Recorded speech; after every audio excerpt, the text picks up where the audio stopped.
part of the stadium actually came down, we're told, and hit Didier Deschamps. Some fragments from the roof. Thankfully, as you saw, Deschamps was okay, but there may be more about that in the hours and days ahead.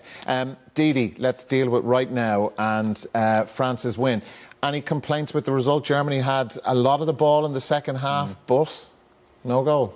Yeah, no chance. They had one chance in the whole game, which we'll see in a minute. Yeah, for all the possession, they didn't create an awful lot. As I said beforehand, we've got problems at the back, we've got problem at the top end of the pitch, and you know, I don't think they can have any complaints. I think they did okay. They tried. They worked hard. That's what you expect. But you need that extra little bit of quality. You've seen in the French side, they didn't have it. They haven't got it. And I always had the feeling that the French played with themselves. You know, I always felt if they needed an extra gear, they have an extra gear. And the most worrying thing, so I don't think you can go too hard on the German team, because, as I said, I think they tried hard. The most worrying thing, we had 5 subs and none of them had any impact on the game. And I think that shows that the depth in the squad is just not enough. And yeah, I think France ran out deserved winners tonight.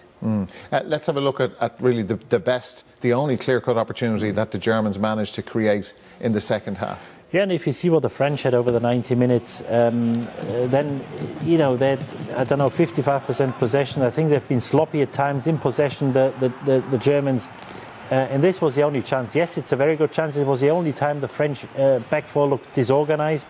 He hits it into the ground, and it just goes over the bar. And you've got to give credit to the French defence, I think. You know, Varane, Kimpembe, also Pavard, Hernandez, I think they've been outstanding. And I think they've got so much confidence in their defence with all their attacking options. I think they've got so much confidence that they say, well, we've got the back four, we've got Kanté there, give him the ball, we'll be fine. And I think they showed tonight what a brilliant defensive side they are. Yeah, the other attacking opportunities, okay, they had a couple of goals ruled out for offside, but what was your feeling on what France created second half? They did have a couple of goals ruled out, correctly so there's no real discussion to be had about them, but they did create a good couple of opportunities. It was Rabiot here early on in the second half. He's put away by Mbappe. He is onside. I think Kimmich does really well here, just does enough to kind of put him off, but you'd expect him to at least force a save from the goalkeeper. This is incredible. Look at the start Hummels has on Mbappe, and he still can't catch him initially, but does so well, like does incredibly well to make that tackle without conceding what would have been a penalty kick and probably a sending off offence. So superb recovery from Hummels, but just the danger of Mbappe, if you leave any kind of space behind him, you just won't catch him. Yeah, the pace is something else. We want to look at the incident involving Pavard, because look, I know we're all in I suppose a heightened sense of awareness after what happened last week with Christian Eriksen, but concussion is a major issue in the game.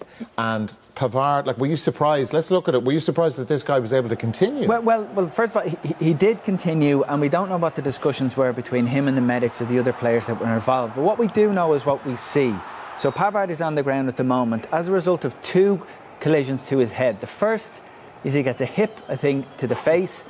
Doesn't know about it at all, and the second replay we're about to see just shows the second contact, the head against the ground. He doesn't have the presence of mind, maybe he's not conscious to put his hands out to cushion his fall, and we're still at the stage of putting water on the back of a fella's neck for a possible concussion. Concussion is a brain injury.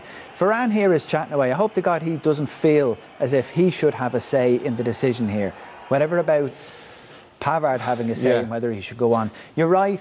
We are a little bit more aware of player welfare because of what happened to Eriksen at the weekend. But if Eriksen's incident hadn't happened at all, these scenes would still be wrong. I don't know how many examples of how badly things can go wrong football needs for it to take head injuries seriously. Like, Didi, when you look, okay, it's the medics, the French medics who make the call. You know, the referee will be involved in that. But like, as we were saying, watching that live, like, it shouldn't be anything. It shouldn't be Pavard's decision. It's okay, the medics, and you can't call them into question if you like. They will decide, okay, this player is fit to continue. But he took 2 heavy blows to his head, and 100%. Concussion can be a later thing, as Richie says. It's an injury to the fella's brain. Yeah, and I'm not even sure whether the team medic should have the say in whether the player carries on. And I'm sure they all want the best for their players.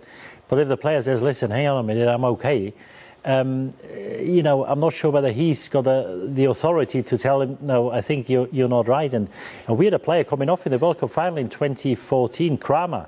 He got after about 5 minutes, he got a knock to his head, and he was picking up for corners. And he stood at the halfway line. This is 15 or 10 minutes later, you know, and they said, what are you doing? And he didn't even know where he was, so he carried on for 10 minutes before he came off in the World Cup final against Argentina in 2014. Then we had an incident with Lloris at Everton, at Goodison Park, where he was, I think, on the floor for 8 or 9 minutes.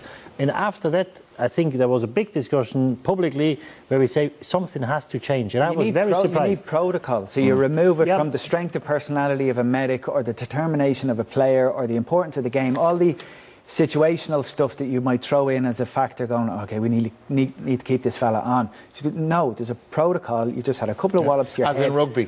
Stay off the pitch, be assessed, and then come back on. But I thought we brought that into place because there was a lot of discussion in recent years. There was talk about it. No, there is, and there is, you know, a protocol but the referee is involved in it. But you know, we didn't see that happen this evening. The medics make the call. We saw it at the weekend. Exactly. We're great at talking about player welfare. We're not so great at acting on it. No, they have to act. It's not enough. What's happening at the moment, it is not enough because, as I said, he shouldn't have been allowed to carry on half a minute after these two heavy hits on the head. Let's hope it's not an issue for the rest of the tournament. Thanks to Didi and to Richie for their company this evening. On the night Germany lost their first ever opening European Championship match, it is advantage Portugal and France in this really tough group. Good night.